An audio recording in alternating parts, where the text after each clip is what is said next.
അപ്പോൾ എന്നത്തെയും പോലെ ഇന്നും 7:30 ഇറങ്ങിയിട്ടുണ്ട്. പക്ഷേ ഇന്നൊരു 5 മിനിറ്റ് നേരത്തെയാണ്. അപ്പം ഇന്ന് ഞാൻ മെല്ലെ ആടി പാടിയിട്ടൊക്കെയാണ് നടന്നു പോകുന്നത്. രാവിലെ നേരത്തെ എണീച്ച് കഴിഞ്ഞാൽ എനിക്കൊരു കുഴപ്പമുണ്ട്. ഇതാണ്ടില്ലേ, ഇതാണ് പ്രശ്നം. ഞാനിങ്ങനെ തുമ്മിക്കൊണ്ടിരിക്കും. പോരാമത്തേന് ഇപ്പോൾ തണുപ്പും കൂടെ തുടങ്ങിയില്ലേ, അപ്പോൾ എപ്പോഴും തുമ്മലുണ്ടാവും.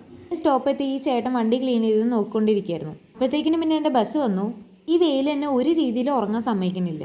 ഞാൻ പാട്ടും കേട്ടിരിക്കുമ്പോഴത്തേനും കോളേജ് എത്തിയത് നേരെ പ്രാക്ടീസിന് വേണ്ടി പോയി. പ്രാക്ടീസ് ചെയ്യുന്ന ക്ലാസ്സിൽ ആരുടെയോ ബർത്ത്ഡേ സെലിബ്രേഷൻ കഴിഞ്ഞിട്ടുണ്ട്. വെയിലുണ്ടെങ്കിൽ പിന്നെ ഒരു വീഡിയോ അത് മസ്റ്റാണല്ലോ. അപ്പോൾ ഷോപ്സിൽ നിന്ന് മേടിച്ചൊരു ടോപ്പാണ് ഇന്ന് ആയിട്ടിട്ടുണ്ടായിരുന്നത്. ഹലോ ഗൈസ്,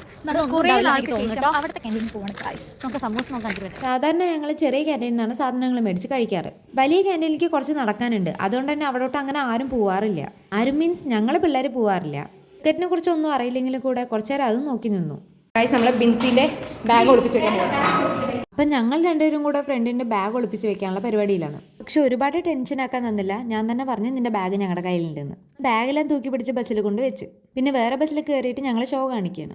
പിന്നെ ഇവള് പറയായിരുന്നു നിൻ്റെ യൂട്യൂബ് ഷോർട്സ് ഒക്കെ നന്നായിട്ടുണ്ടെന്ന്. പിന്നെ ഞങ്ങൾ ഡാൻസ് നടക്കുന്ന സ്റ്റേജിൽ ഒരു വാട്ടി പ്രാക്ടീസ് ചെയ്യാൻ വേണ്ടി പോയി. കാരണം സ്റ്റേജിൽ കയറി ഒരു വാട്ടി പ്രാക്ടീസ് ചെയ്തിട്ടില്ലെങ്കിൽ ആരൊക്കെ എവിടെയൊക്കെയാണ് നിൽക്കുന്നത്, എങ്ങനെയൊക്കെയാണ് നിൽക്കേണ്ടത്, എത്രയൊക്കെ ഡിസ്റ്റൻസ് ഇടണം, അതൊന്നും നമുക്ക് മനസ്സിലാവില്ല. ഞങ്ങൾ എപ്പോഴും ഡാൻസിൻ്റെ തലേദിവസം ഇങ്ങനെ പോയി പ്രാക്ടീസ് ചെയ്യാറുണ്ട്. പിന്നെ കടയിൽ നിന്ന് ഒരു ഫ്രൂട്ടപ്പും മഞ്ചും പിന്നെ വീട്ടിൽ കുറച്ച് സാധനങ്ങൾ മേടിച്ചിട്ടുണ്ടായിരുന്നു. പിന്നെ വഴിനീളം അതൊക്കെ തിന്നുകൊണ്ട് നടന്നു. പിന്നെ നടന്ന് തിന്നണത് എനിക്കൊരു ശീലമാണല്ലോ. കയ്യിൽ അത്രയും സാധനങ്ങൾ പിടിച്ച് വീഡിയോ എടുക്കേണ്ടതാണ് അമ്മ പറയുന്നത്. ഞാൻ അത് താഴ്ത്തി വെച്ച് എൻ്റെ കൂടെ വീഡിയോ എടുക്കാൻ വരിക. അമ്മ എപ്പോഴും വീഡിയോസിലും ഫോട്ടോസിലും ഇതുപോലെ മസിൽ പിടിച്ചിട്ടാണ് ഉണ്ടാവുക. പിന്നെ ഞാൻ വേണം എന്തെങ്കിലും പറഞ്ഞ് ചിരിപ്പിക്കാൻ. ഇന്ന് വീട്ടിൽ ആരും ഉണ്ടായിരുന്നില്ല. അതുകൊണ്ട് തന്നെ ഭൂമി രാവിലെ തൊട്ട് വൈകുന്നേരം വരെ വീട്ടിലൊറ്റയ്ക്കായിരുന്നു. അപ്പോൾ അതിൻ്റെ സ്നേഹപ്രകടനം കാണിക്കണം അവൻ. ഇവൻ്റെ സ്നേഹം പ്രകടിപ്പിക്കുന്നത് കടിയിലൂടെ ആയിരിക്കും.